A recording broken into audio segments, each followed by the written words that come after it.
Fala, gente, tudo bem? Você está aqui no nosso canal. O desejo do nosso coração, do meu coração, é que realmente estas mensagens abençoem a sua vida, né? Falem com você.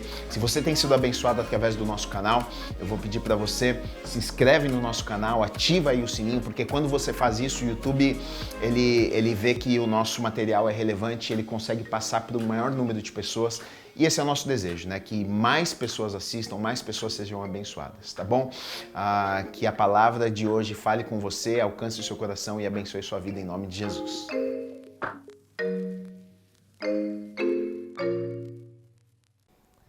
Vamos orar? Ouvir a palavra? Senhor, eu estou aqui porque o Senhor prometeu estar aqui comigo. O Senhor prometeu estar aqui conosco. Se derrama a Tua presença, derrama o Teu poder. Derrama o Teu Santo Espírito, derrama aquilo que faz diferença na nossa vida e a gente sai transformado. Em nome de Jesus, nós Te recebemos, Senhor. Essa noite é Tua. Só continua aqui, Senhor. Só continua aqui como estiveste durante o louvor. Nós Te desejamos, Senhor, em nome de Jesus. Amém. Você concorda? Amém. Abre a tua Bíblia lá em João 2, de 1 a 11. Abre no teu celular, abre a Bíblia física. Eu não sei como você tem lido a Bíblia nesses dias. Abre a tua Bíblia. Deixa aí a tua Bíblia aberta que a gente vai ler bastante. Vai ir, vai voltar. Se você achar que ficou complexo, não se preocupe, a gente volta. Essa mensagem a gente vai e volta, tá bom? Vou ler com você. No terceiro dia, houve um casamento em Caná da Galileia. A mãe de Jesus estava ali. Jesus e os seus discípulos também foram convidados. Tendo acabado o vinho, a mãe de Jesus lhe disse: eles não têm mais vinho. Jesus lhe disse: mulher, em que essa tua preocupação tem a ver comigo? Ainda não é chegada a minha hora. A sua mãe disse aos serviçais: seja o que for que ele vos pedir, fazei. Estavam ali 6 jarros de pedra que os judeus usavam para as purificações, e cada um levava 2 ou 3 metretas. Jesus disse aos serviçais: enchei os jarros com água, e os encheram até a borda. Então lhes disse: tirai agora um pouco e levai ao mestre-sala. Eles assim o fizeram. Quando o mestre-sala provou a água transformada em vinho, não sabendo de onde viera, embora soubessem os serviçais que tiraram a água, chamou o noivo e lhe disse: todo homem serve primeiro o bom vinho, e depois os que os convidaram já beberam bastante, o vinho inferior é servido.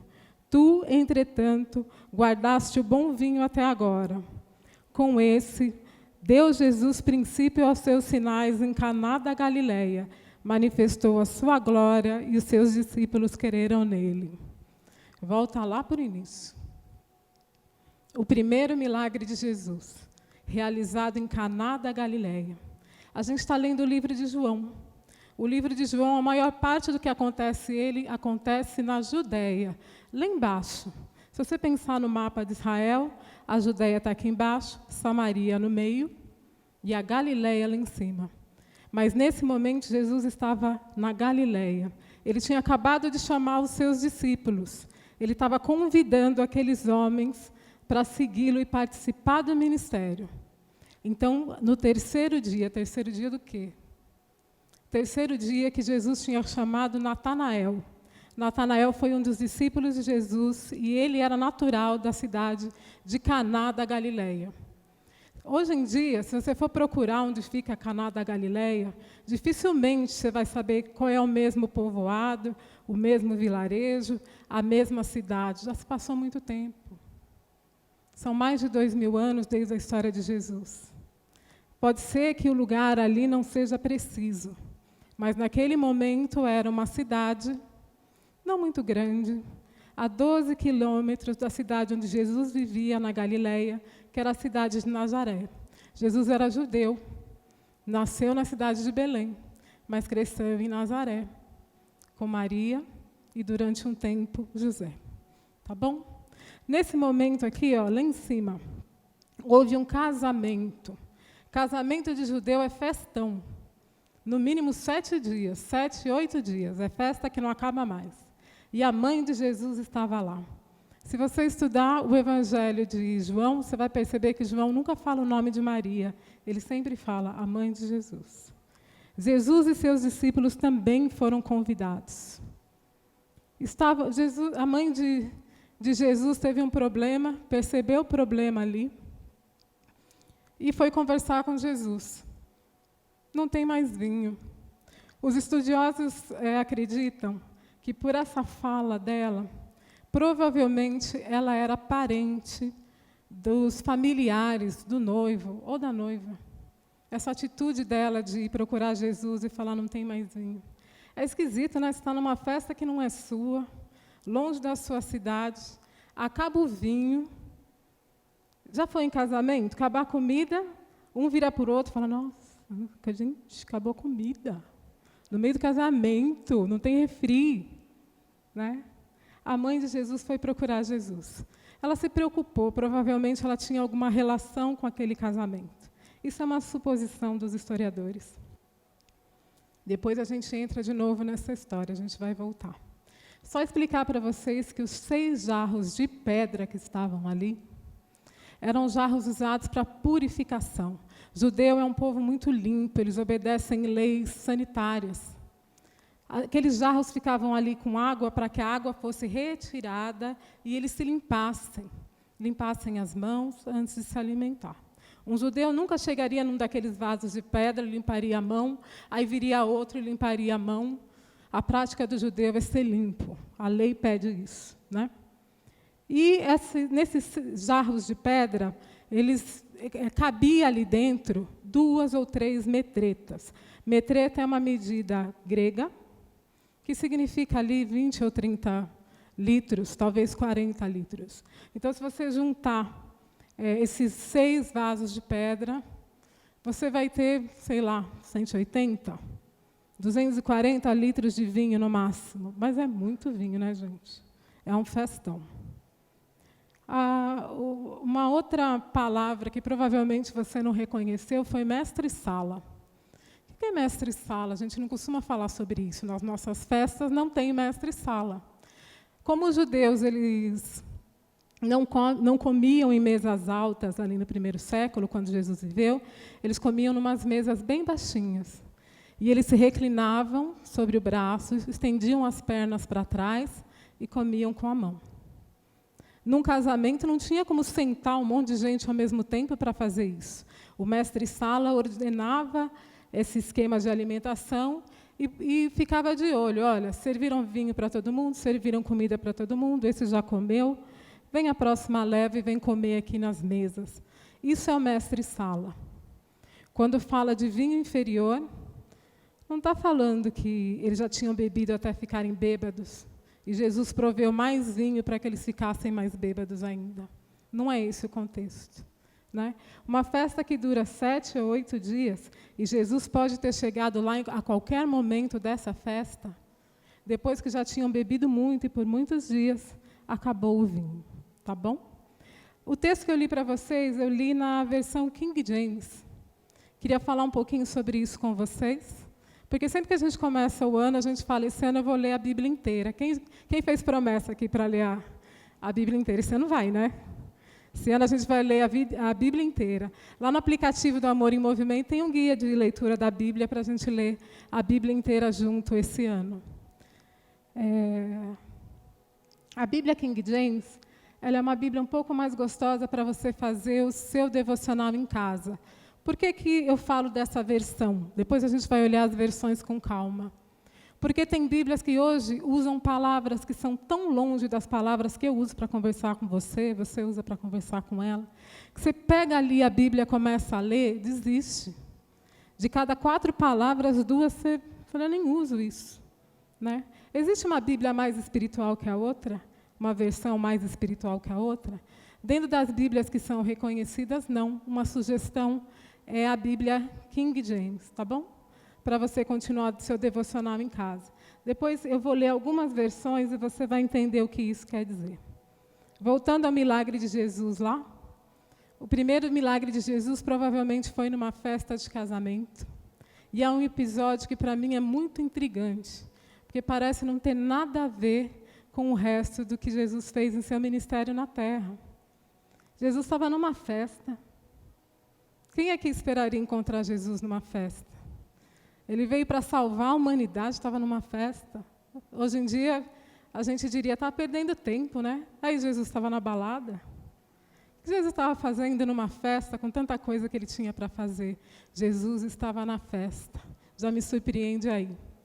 E ele transformou água em vinho. De novo, eu vou perguntar para você, acaba o vinho numa festa que nem é sua, e você vai procurar Jesus para pedir para ele resolver o problema? Coisa diferente, né? Falando um pouquinho sobre o Evangelho de João. Temos 4 evangelhos quando a gente inicia o Novo Testamento. Mateus, Marcos, Lucas, João. Para que 4 livros para contar a mesma história? Já pensou sobre isso? Para que 4 livros contando a mesma história? Porque Mateus vai dizer que o nosso Deus, que Jesus é rei. Marcos vai complementar isso dizendo, ele é rei, mas ele serve. Ele é Senhor e servo, né? Lucas ainda vai mostrar Jesus como um mestre sábio. Esses primeiros 3 livros, eles falam sobre a humanidade de Jesus. Jesus totalmente homem, quando ele não pecou, e ele não pecou. Ele era totalmente homem como eu e como você. Então, a gente não tem muita justificativa para viver no pecado. Então, João vem e escreve o Evangelho de João, onde ele mostra que Jesus é totalmente Deus. Totalmente homem, totalmente Deus, né? Ele mostra o caráter e a natureza de divindade de Deus. E o foco desse livro está na vida eterna. O Evangelho de João foi escrito lá no finalzinho do 1º século, 90 a 95 depois de Cristo, 60 anos depois que a história aconteceu. Vocês não imaginam o que tinha de falso mestre, falso profeta, falso ensino. Todo mundo querendo dizer alguma coisa sobre Jesus que não tinha nada a ver com Jesus. Então, João escreve e relata com uma linguagem muito simples, porque João era um homem simples. Mas esse livro é repleto de verdades profundas. Sabe por quê? Porque João viveu um relacionamento íntimo e verdadeiro com Jesus. Ele foi chamado de discípulo amado. Ele estava de perto. Para as pessoas que estão perto, Jesus, ele conta os seus maiores segredos. Quem foi que escreveu o livro de Apocalipse? Que a gente está aqui tentando entender até agora. Para quem Jesus revelou isso? Para João, o discípulo amado. Porque com os sinceros, ele tem intimidade. Está lá na palavra de Deus. Quer entender as coisas? Fica pertinho de Jesus. Ele te conta os seus maiores segredos. João chama Jesus de a palavra, o verbo. O agente que realiza a vontade de Deus sempre, desde sempre. Ele mostra que Jesus era, antes da eternidade, maior que a eternidade. Nada foi feito sem ele.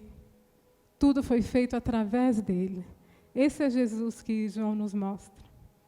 A clara visão de que Jesus é a palavra, e essa palavra se fez carne e habitou entre nós, está lá em João 1,14.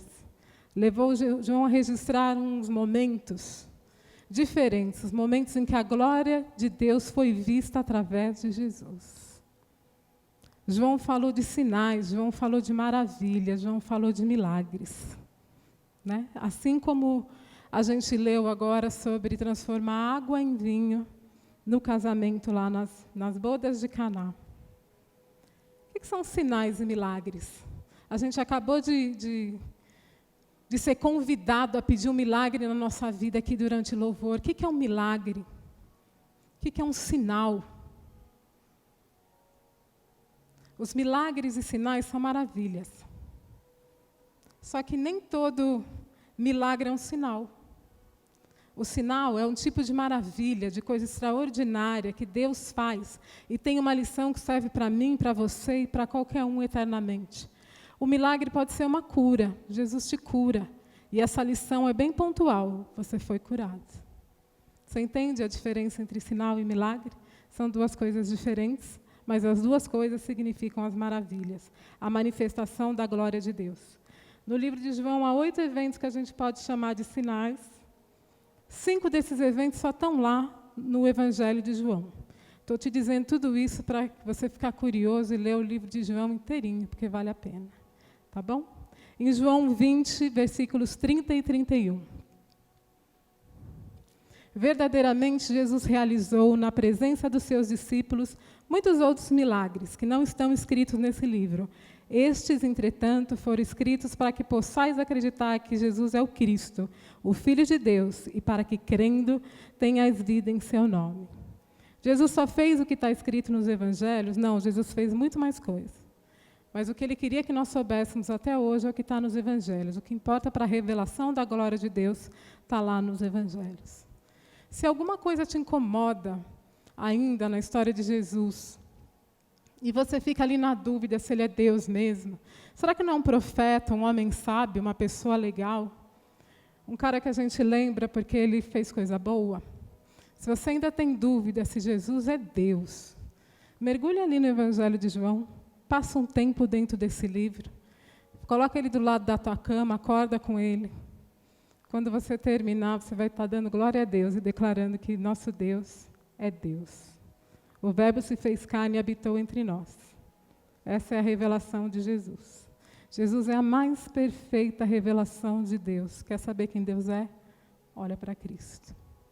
Vamos voltar lá para a história de João 1, 2, de 1 a 11. Estou voltando lá para o casamento. A mãe de Jesus estava no casamento. Jesus e seus discípulos foram convidados também. Quando o vinho acabou, a mãe de Jesus o procurou e falou: o vinho acabou. Não tem mais vinho. Vamos dar uma investigada na resposta de Jesus? Aí eu peguei várias versões para vocês verem, porque eu quero provocar vocês aí com um estudo devocional. Você escolher a tua versão de Bíblia para estudar esse ano. Lá em João 2, versículo 4, na nova King James, que foi a que eu estou usando aqui, mulher, o que essa tua preocupação tem a ver comigo? Ainda não é chegada a minha hora. Na Almeida, corrigida e fiel, se você é antigo de igreja, você usou a Almeida corrigida e fiel, porque a King James, ela demorou 10 anos aí para ser terminada, essa nova King James, e ela está no mercado, eu acho que há uns 15 anos, talvez. Na Almeida corrigida e fiel, mulher, o que eu tenho contigo? Ainda não é chegada a minha hora. Na nova tradução da linguagem hoje, não é preciso que a senhora diga o que eu devo fazer. Ainda não chegou a minha hora. Na nova Bíblia Viva, eu não posso ajudar agora, disse ele. Ainda não é a minha hora de fazer milagres. Na NVI, Nova Versão Internacional em Inglês, se eu trouxer para vocês uma tradução livre, direta, é bem assim: mulher, por que você me envolveu nisso? Não era o momento. Deu para entender o diálogo de Jesus aqui? E entender a diferença entre as traduções de Bíblia? Eu estou dando algumas sugestões para vocês. Nova King James. Mulher, o que essa preocupação tem a ver comigo? Eu estou estudando lá sozinha em casa, não tem ninguém para me ajudar. A nova King James esclarece bem, né, o que eu estou estudando. Vamos ver a nova tradução na linguagem hoje. Não é preciso que a senhora diga o que eu tenho que fazer. Ainda não chegou a minha hora. Ficou mais simples ainda, né? A nova Bíblia Viva, eu não posso ajudar agora, disse ele. Ainda não é a minha hora de fazer milagres. Quando eu era pequena, em casa tinha a Bíblia Almeida, João Ferreira de Almeida, que é a tradução de um português, há vários séculos atrás, do português de Portugal, e que foi sendo revisada para o português do Brasil. E era difícil de ler. E eu sempre gostei de ler a Bíblia, e era pequena, pegava a minha dona lá, sofria. Um monte de palavras que eu nunca tinha visto na minha vida, concupiscências. O que isso significa para uma criança? Um negócio de outro mundo, né? E eu lembro que apareceu em casa um Novo Testamento na linguagem hoje, tinha Salmos e Provérbios. E eu pegava esse livro e eu levava, escondia, abaixava a tampa do vaso, ia no banheiro, ficava lendo aquele livro. E eu achava que ele era um livro proibido, porque a linguagem era tão simples que eu entendia, e a linguagem que a gente usava que não parecia a Bíblia. Olha a ideia, ninguém nunca me falou isso. Queria propor para você tentar ter um Novo Testamento na linguagem hoje, a Bíblia na linguagem hoje, e tentar fazer o seu devocional usando esse livro. Tentar algo que tenha uma linguagem mais perto de você. Talvez seja um ano diferente. É gostoso ler a Bíblia com as mesmas palavras que a gente conversa. É interessante. Anota aí, tenta fazer isso esse ano. Termina de ler a Bíblia inteira esse ano. Está na hora da gente ler a Bíblia inteira junto, tá bom? Alguns pontos interessantes disso que eu li para vocês. Se você abrir uma Bíblia de estudo qualquer e for procurar algum comentário sobre o milagre de Jesus, transformar água em vinho, você não vai achar muita coisa. Vai estar escrito lá que esse é o primeiro milagre de Jesus, ponto. Tá bom, primeiro milagre que Jesus fez publicamente.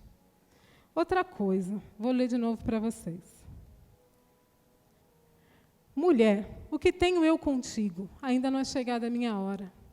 Se você estiver em alguns lugares no Brasil e você se dirigir a uma mulher assim, mulher, o que tenho eu contigo? Não parece ofensivo? Não parece um jeito estranho de falar? Isso não é uma pergunta incomum no seminário. No seminário, de vez em quando, vem essa pergunta. Fala, Sara, será que Jesus não está sendo mal educado com a mãe dele aí? Que jeito estranho de falar, né? Está sendo impertinente. Mulher, o que tenho eu contigo? Não parece um jeito estranho? Na verdade, essa palavra mulher foi só uma tradução. Esse termo mulher, no original, ele significa um termo respeitoso, como senhora. Como eu uso para falar com uma pessoa mais velha. Senhora, não tem nada de desrespeitoso aqui, tá bom? Muitas vezes essa sensação de que Jesus estava falando grosseiramente com a mãe dele atrapalha a entendermos o que está escrito aqui. Né? Mulher, por que me envolveu nisso? Ainda não chegou a minha hora. Esse negócio do vinho acabar numa festa não é uma questão de paz mundial, não está acabando com guerra, não está curando ninguém, não está salvando ninguém. Por que Maria foi procurar Jesus para resolver um problema de vinho, um problema de festa? Será que esse problema não era de quem estava organizando a festa e devia ter calculado direito? Não é problema dos responsáveis pela festa? Aí volta lá para aquilo que abre minha cabeça. Jesus estava numa festa. Onde que você espera encontrar Jesus? A gente espera encontrar Jesus num hospital, na igreja, na reunião de oração. Não é aí que a gente espera encontrar Jesus? A gente espera encontrar Jesus no cemitério, para nos consolar. Quando você vai num hospital, tem lá um crucifixo na parede, Jesus com os braços abertos, cabeça ali meio caída.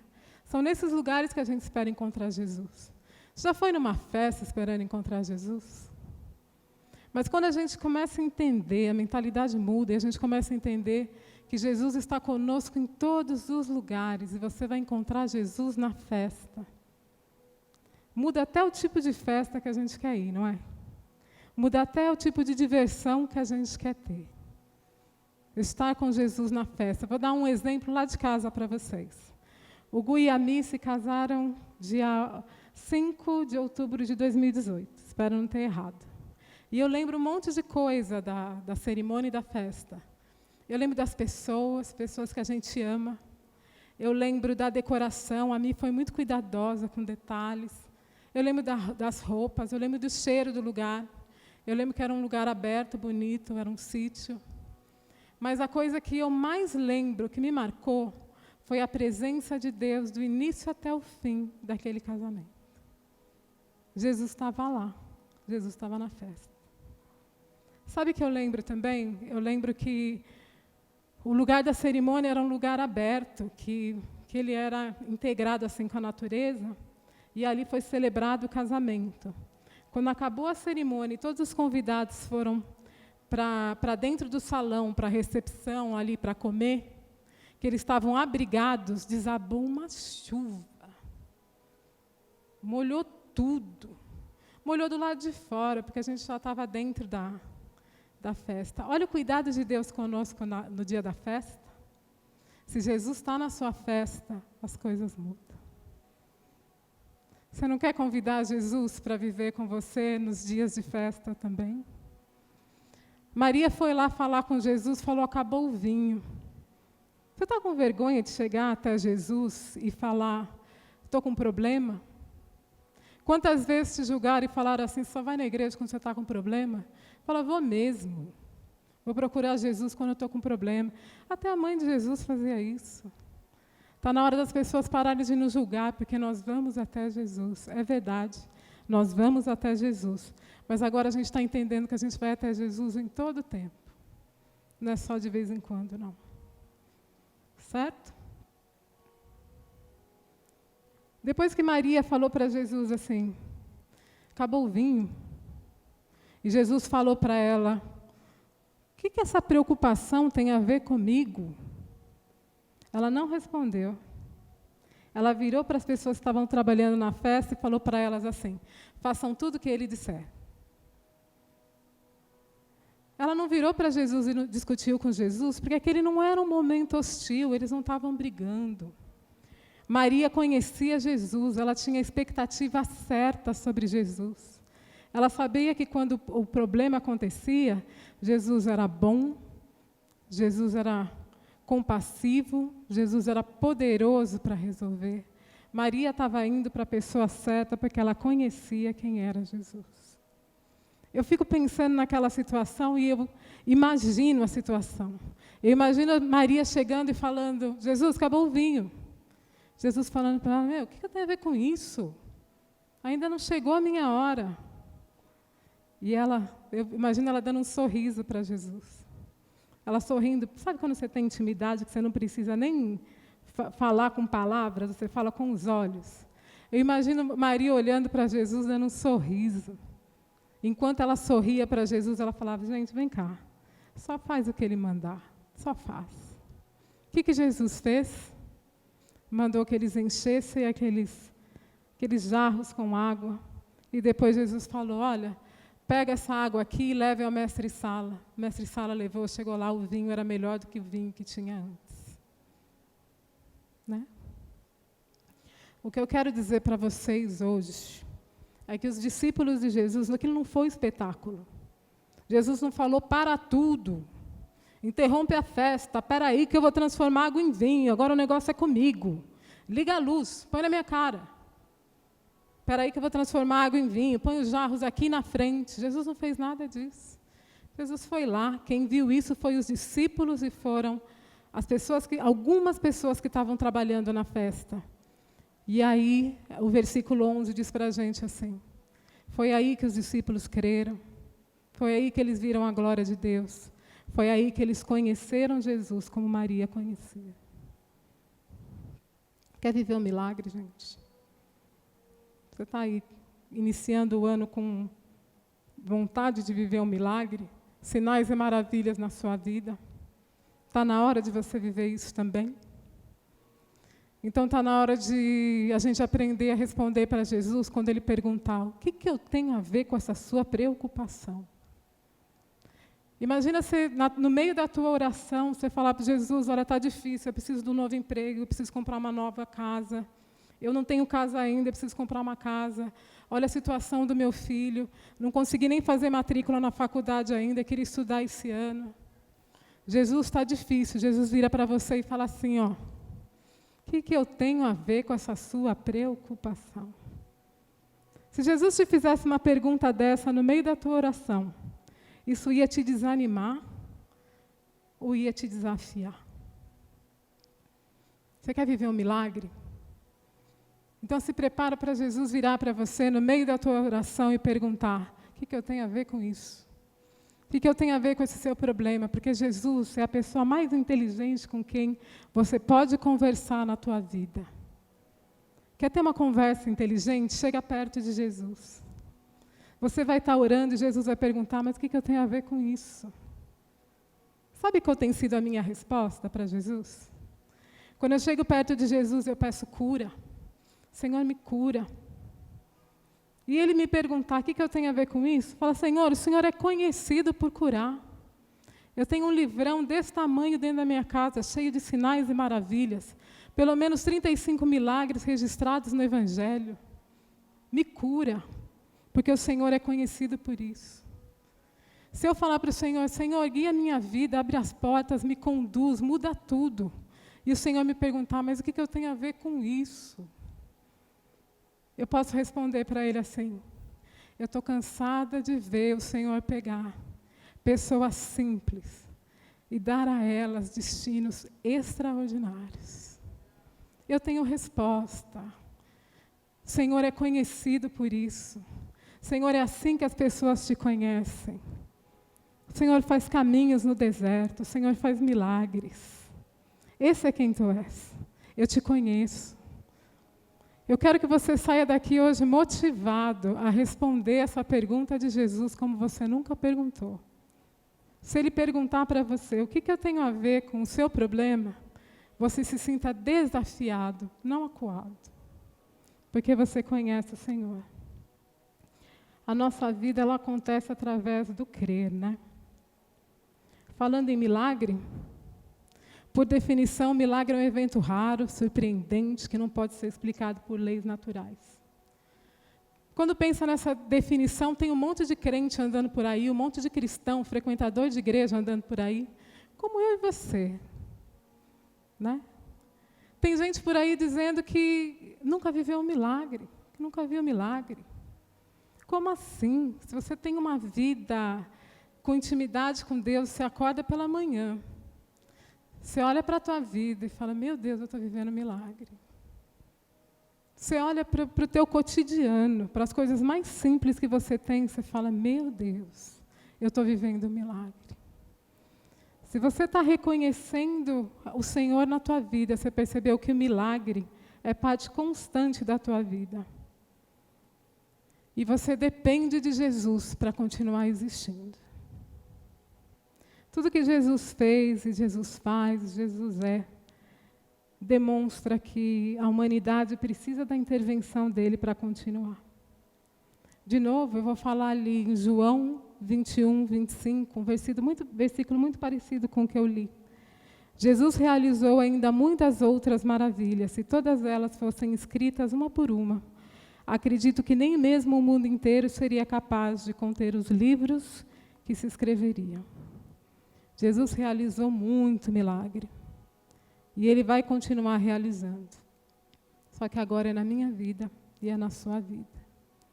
Milagre é o extraordinário acontecendo diariamente na vida de gente como nós, que estamos aqui. Você saiu da tua casa hoje, veio da casa do Senhor, buscar o Senhor. Você acredita em milagre? Está na hora de viver os milagres. Quer conhecer o teu Deus? Quer conhecer o que Jesus conhecia?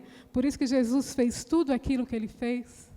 Quer entender porque os anjos ficam lá sem interrupção, de dia e de noite? Estão lá desde a eternidade dizendo santo, santo, santo. Quer entender porque os anjos não param de adorar o Senhor? Quer entender o que os anjos veem, que eles não conseguem parar de adorar? Quer entender o que Jesus conhece, por isso que Ele não conseguia parar de ter compaixão de mim, de você, Ele não conseguia parar de agir? Está lá em Isaías 64:4. Porque desde a antiguidade não se ouviu, nem com os ouvidos se percebeu, nem com os olhos se viu, um Deus além de ti, que trabalhe para aquele que nele espera.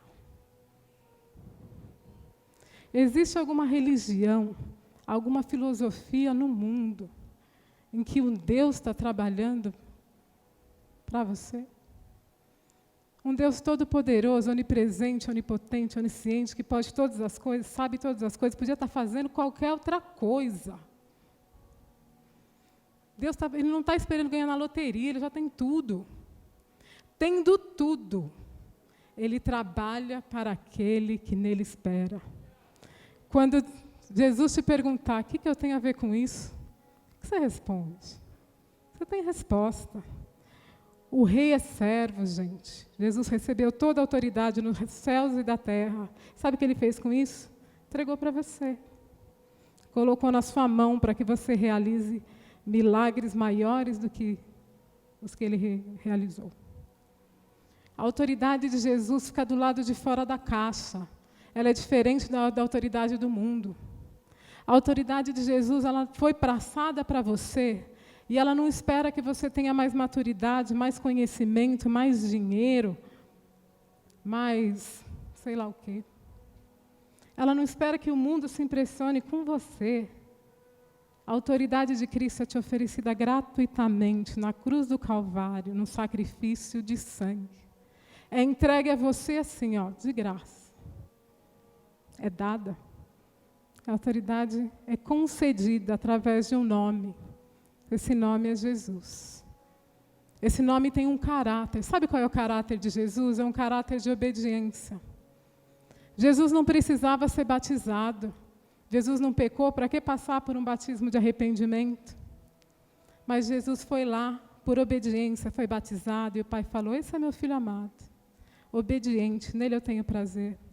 Jesus sabia que o inimigo era um mentiroso, mesmo assim se submeteu à tentação, respondeu com a palavra e com autoridade. Quer ver mais exemplo de autoridade? Jesus escolheu discípulos entre homens que você não escolheria. Desculpa, mas você não escolheria. Eu não escolheria. Eles não eram coach, eles não tinham diploma, ninguém tinha MBA para cuidar de gente. A gente não escolheria Pedro, Tiago, João.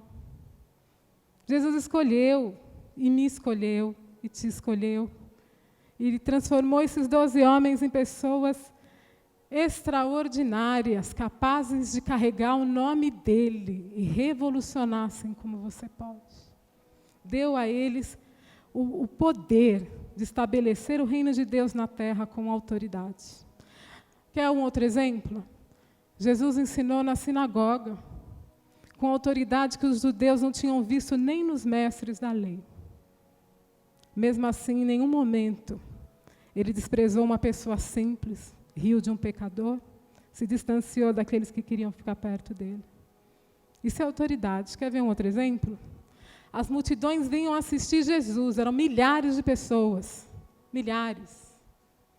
Mesmo assim, Jesus continuou discipulando pessoalmente e de perto aqueles que ele chamou primeiro. Isso é autoridade, isso é caráter. Se em algum momento a gente amar mais o microfone do que a gente amar, discipular, ensinar a palavra frente a frente, nós perdemos toda a autoridade que o Senhor nos deu. Isso é autoridade. Isso é autoridade. A autoridade não existe sem amor. Está lá em João 14, 12, 14.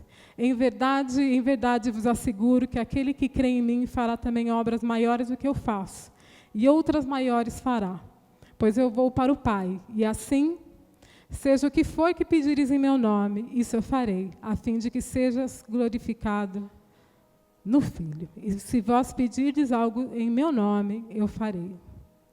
Nós recebemos a autoridade no nome de Jesus. Pelo maior sacrifício de amor que a humanidade conheceu, recebemos o Espírito Santo e com ele poder. Nós recebemos a capacidade de entender o milagre, viver o milagre, provocar milagre, conhecer o milagre. A gente recebeu a habilidade de ficar incomodado se a nossa vida estiver aí, normal. Eu quero viver o extraordinário de Deus. Na minha casa tem milagre.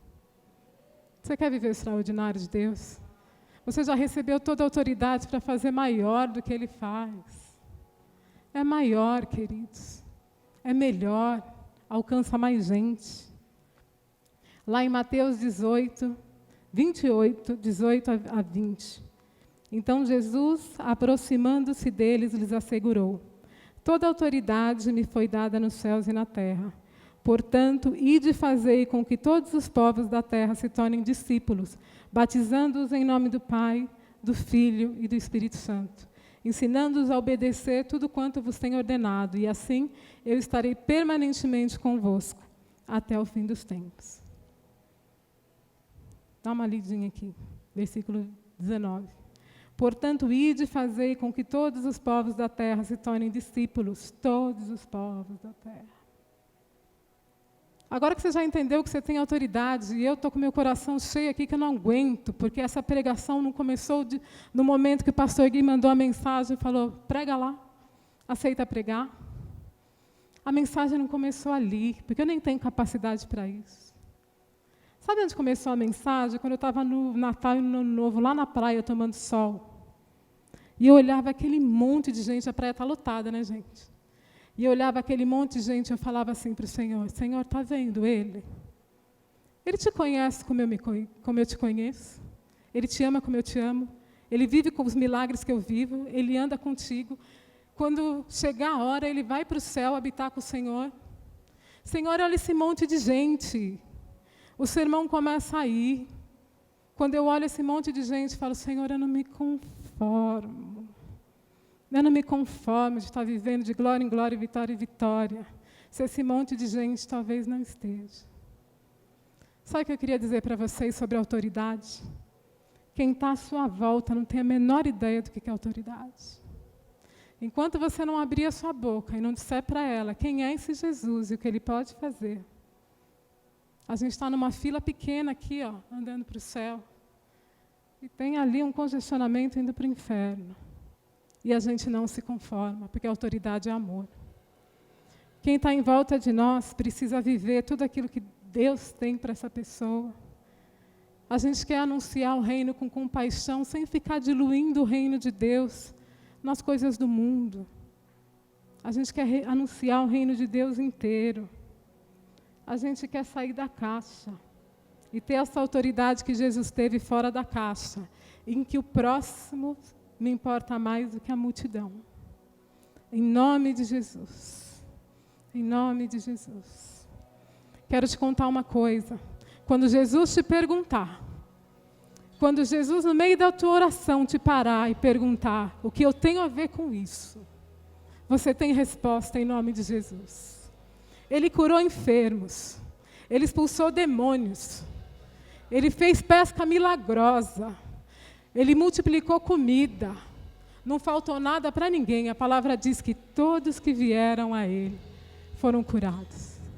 Quando o Senhor te perguntar o que Ele tem a ver com isso, tem a resposta mais ousada, porque você já foi lavado pelo sangue do Cordeiro e diga, eu te conheço, Senhor. Eu sei o que o Senhor faz. Eu tenho autoridade. Em nome de Jesus.